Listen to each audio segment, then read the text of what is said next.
നമസ്കാരം. Daily news ശുഭദിനത്തിലേക്ക് സ്വാഗതം. ഒരു വിത്ത് വിളവായി മാറാൻ നാം പാലിക്കേണ്ട കാര്യങ്ങൾ എന്തെല്ലാമാണ്? ഇന്നത്തെ ശുഭദിന ചിന്തയിലേക്ക്. ഡെയിലി ന്യൂസ് ശുഭദിനം നിങ്ങൾക്കായി അവതരിപ്പിക്കുന്നത് അമൃത്വേണി ഹെയർ എലിക്സിയർ. തുടങ്ങുന്ന ഒരു സംരംഭവും പൂർത്തിയാക്കുന്ന സ്വഭാവം അവനില്ലായിരുന്നു. പലതും തുടങ്ങും, പാതി വഴിയിൽ നിർത്തും. അവൻ്റെ ഈ സ്വഭാവത്തിൽ സഹികെട്ട് മാതാപിതാക്കൾ അവനെ ആശ്രമത്തിലാക്കി. ഒരു ദിവസം ഗുരു അവനോട് മുറ്റത്തൊരു പേരമരം നടാൻ ആവശ്യപ്പെട്ടു. അങ്ങനെ ചെയ്തതിന് ശേഷം അവൻ തിരിച്ചു വന്നപ്പോൾ നട്ട ചെടിയിൽ നിന്ന് ഒരു പേരയ്ക്ക പറിച്ചു കൊണ്ടുവരാനും ആവശ്യപ്പെട്ടു. അത് നട്ടതല്ലേയുള്ളൂ, അവൻ പറഞ്ഞു. ഉച്ച കഴിഞ്ഞപ്പോൾ ഗുരു വീണ്ടും പറഞ്ഞു, ഇപ്പോൾ പഴമായിട്ടുണ്ടാകും, പറിച്ചു കൊണ്ടുവരൂ. അവൻ നോക്കി വന്നിട്ട് പറഞ്ഞു, ഒന്നും സംഭവിച്ചിട്ടില്ല. ഒരാഴ്ച ഇത് തുടർന്നു.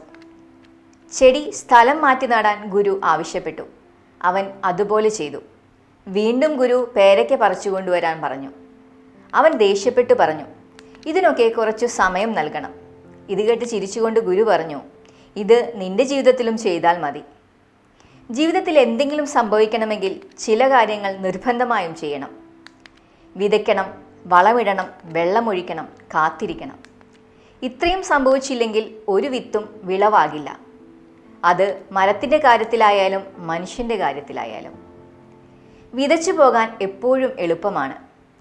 വിത്തും നിലവും ഉണ്ടായാൽ മതി. അത് വിളവായി മാറണമെങ്കിൽ 2 കാര്യങ്ങൾ വേണം: സമയവും ശ്രമവും.